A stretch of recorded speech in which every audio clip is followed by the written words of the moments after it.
Box. What's in the fucking box? All right, before I get started, there's gonna be spoilers, so if you don't want that, piss off. I just watched the new F1 film starring Brad Pitt, and you know what? It was fine. It was absolutely fine. Did I expect much going into the film? Yes. Was I disappointed? Yes. And if you don't love Now, I'm going to tell you something, and I know you're not going to like it. If you're an F1 fan, then sorry, this film isn't for you. And here's my problem with it. Something about the film felt a little bit off.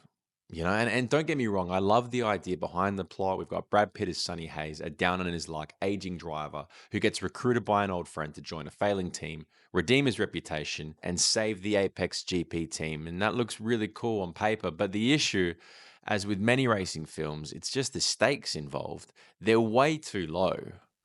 I mean, what's on the line is Sonny's reputation and the existence of a team that only exists in this film, and the only way for them to remain in existence is if they win a race. I mean, yeah, fine, but also that's not how that works. If that was the case, then F1 would have sacked teams long ago like Haas, Aston Martin, and Sauber. Plus, there's difficulty in finding a true antagonist for the film. I mean, we have Sonny's teammate, rookie Josh Pearce, played by Damson Idris, but he's not the bad guy. They're just two egos butting heads that have to learn to work together in the story.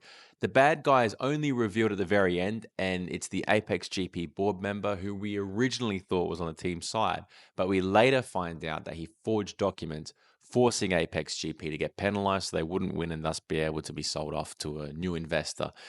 I mean, that whole subplot was just a little bit, who cares? But that's not it.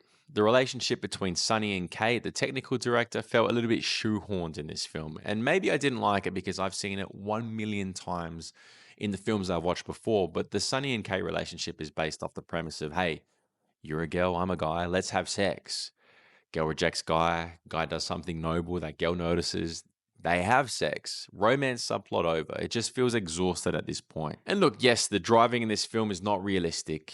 And that's fine. I can excuse that. But what absolutely ruins the driving sequences in this film is the dumbass live commentary from Martin Brundle and Ted Kravitz we get every time either Sonny or JP make a bowel movement on track. This by far is the worst part of the film. It's over-explaining at best and insulting our intelligence at worst.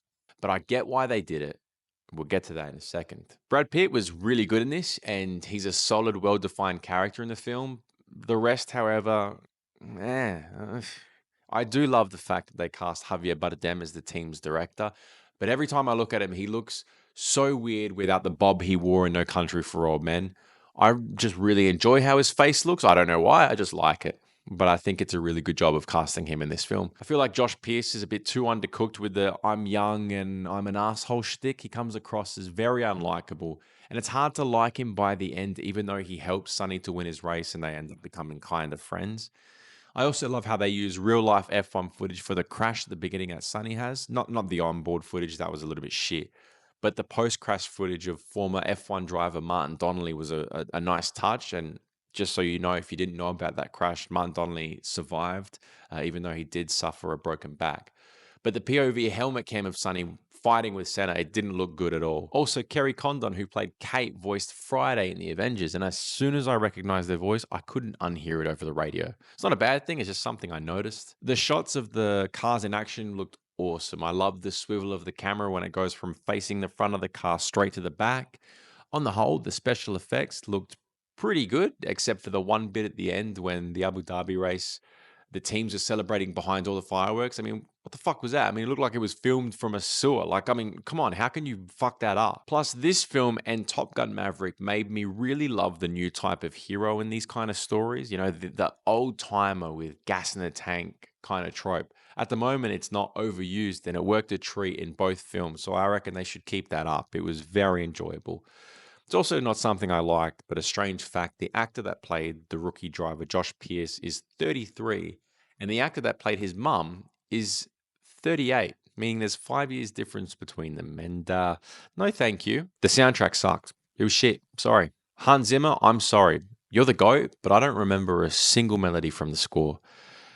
Again, it did not need the running commentary during the races from Martin Brundle and Ted Kravitz. The runtime was way too long. This is 2.5 hours, dude. Cut that shit down. The most of any real F1 driver we see in this film is when Fernando Alonso awkwardly pats Sonny Hayes in the back, and when Lando Norris forgets to move from his spot at the beginning of a race. That's pretty much it. Plus, Apex GP crash in almost every race in this film. I mean, I'm all for suspension of disbelief, but if you're going to do that, why don't you cast Pastor Maldonado instead? It is riddled with corporate sponsorships and they're all over the place and hard not to notice. Any scene, there's a monitor, there's an Apple logo nearby. We constantly get bombarded with brands like Geico, Tommy Hilfiger, Expensify. And I get it, it's for realism, but when it's done to a fake team based in real life, it feels hollow and egregious. I don't know, if you really cared, you would have let Apex GP be sponsored by John Player Special. That's all I'm saying. Look, I hope this film does well, to be honest, but I'm not sure it will. For its troubles with realism and being patronizing, F1 will piss off its hardcore fans, pander to its casual fans, and barely get a sniff from anyone else. Because whilst hardcore F1 fans will watch this, I doubt that they will enjoy it for how patronizing it is for someone already in the know to be constantly bombarded with common F1 knowledge every 5 minutes. If you're a hardcore F1 fan, leave. That's why they made Rush. The F1 film is for casual fans who probably have watched a couple seasons of Drive to Survive, maybe a race or two, and definitely follow Charles Leclerc on Instagram. Hello, everyone. I mean, this film caters to this kind of group, which on the whole is a growing but a relatively small group of people. And if you're not a fan of cars or racing in general, you won't watch this film, and therein lies the problem. So, should you watch this film? As an F1 fan, yes, at least once. But as anything else, no. Don't waste your time. Will you enjoy this film? Look, if you know little to nothing about F1, then yeah, you probably will.